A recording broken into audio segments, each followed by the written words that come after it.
नमस्कार दोस्तों, मैं हूं आदेश गुप्ता। आप देखना शुरू कर चुके हैं कंटाप न्यूज। मध्य प्रदेश के सीधी जिले में के सामने आई यह घटना सिर्फ एक पारिवारिक झगड़े की कहानी नहीं, बल्कि यह बताती है गुस्सा और नशा मिल जाए तो हालात किस हद तक बेकाबू हो सकती हैं। मामला मझौली थाने क्षेत्र का बमना टोला का है, जहां ससुराल आए एक युवक ने आवेश में ऐसा कदम उठा लिया कि पूरे इलाके में हड़कंप मच गया। नाम है अमर सिंह, जो 35 साल का बताया जा रहा है। शहडोल जिले के खारी देवरी का रहने वाला है। वो अपनी पत्नी के मायके के साथ हुआ आया था। सब कुछ सामान चल रहा था, लेकिन एक छोटी सी कहासुनी ने अचानक एक ऐसा रूप ले लिया जिसकी किसी की ने कल्पना भी नहीं की थी। बताया जाता है कि अमर सिंह और उसके साले में किसी घरेलू बात को लेकर बहस हुई। बहस धीरे धीरे तीखी नोकझोंक में बदल गई। परिवार के लोग बीच बचाव की कोशिश करते रहे, लेकिन उस समय अमर सिंह नशे में भी था। नशे और गुस्से का मेल अक्सर खतरनाक साबित होता है, और यहाँ भी कुछ ऐसा ही हुआ। आवेश में आकर वह घर से बाहर निकला और सीधे महुआ पानी क्षेत्र में लगे 33 केवी बिजली टावर की ओर बढ़ गया। और किसी को समझ नहीं आया कि वह क्या करने जा रहा है, लेकिन कुछ मिनटों में वह ऊंचे बिजली के टावर पर चढ़ चुका था।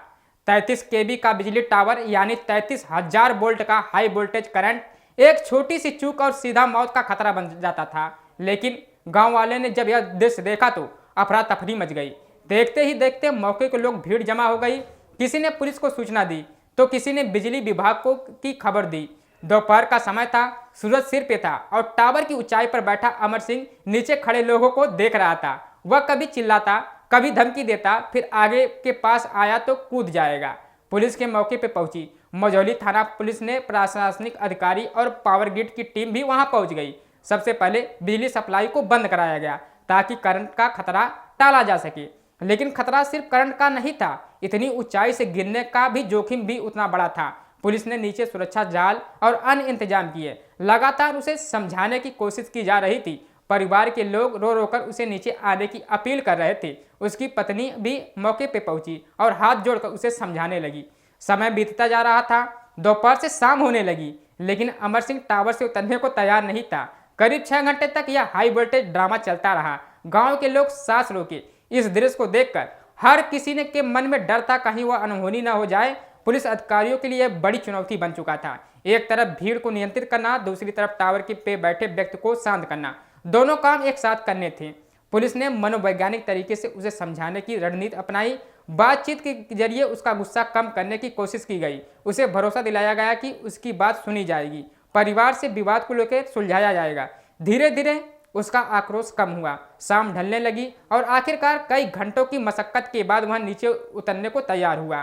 प्रशासन और पावर ग्रिड की टीम ने उसे सुरक्षा के साथ नीचे उतारा। नीचे आते ही पुलिस ने उसे अपने संरक्षण में ले लिया और मेडिकल जांच के लिए भेज दिया। यह घटना पूरे गांव और आसपास के इलाके में चर्चा का विषय बन गई। लोग यही कहते हैं कि अगर समय रहते पुलिस और प्रशासन समझदारी नहीं दिखाते तो हादसा बड़ा हो सकता था। एक छोटी सी पारिवारिक बहस किस हद तक जानलेवा स्थिति में बदल जाएगी, यह घटना उसी का उदाहरण है। विशेषज्ञों का मानना है कि नशे की हालत में व्यक्ति निर्णय लेने के लिए संतुलन बिगड़ जाता है। गुस्से में जो भी फैसला करता है अक्सर विनाशकारी साबित हो सकता है। इस घटना ने एक बड़ा सवाल भी खड़ा कर दिया, क्या पारिवारिक विवाद को इतना बढ़ने देना चाहिए कि बात जान पर आ जाए? रिश्तों में कहासुनी होना सामान्य बात है, लेकिन उसे सुलझाने का तरीका भी असली परिपक्वता लाती है। यहाँ अगर परिवार और गांव के लोग समय रहते बीच बचाव न करते तो परिणाम बेहद दुखद हो सकता था। अमर सिंह की यह हरकत सिर्फ एक व्यक्तिगत आवेश नहीं था, बल्कि यह समाज के लिए भी एक चेतावनी भी थी। गुस्सा और नशा जब मिलते हैं तो इंसान अपनी और दूसरी ओर जिंदगी को खतरे में डाल सकता है। पुलिस और प्रशासन की सूझबूझ के साथ बड़ी त्रासदी टल गई, लेकिन यह घटना के बाद याद दिलाती है कि भावनाओं और नियंत्रण और संवाद पर हर समस्या का समाधान होता है। 6 घंटे 33,000 वोल्ट के टावर पर बैठा वह शख्स शायद उस समय अपने गुस्से को दुनिया को भूल चुका था, लेकिन नीचे खड़े व्यक्ति की धड़कनें तेज हो गई थी। आखिरकार वह सुरक्षित नीचे उतरा। पूरे गांव ने उसे राहत की सांस ली। यह हाई वोल्टेज ड्रामा आपको कैसा लगा, कमेंट करके जरूर बताइएगा। ऐसे ही तमाम अपडेट खबरें देखने के लिए हमारे चैनल पर बने रहिएगा। तब तक के लिए धन्यवाद दोस्तों।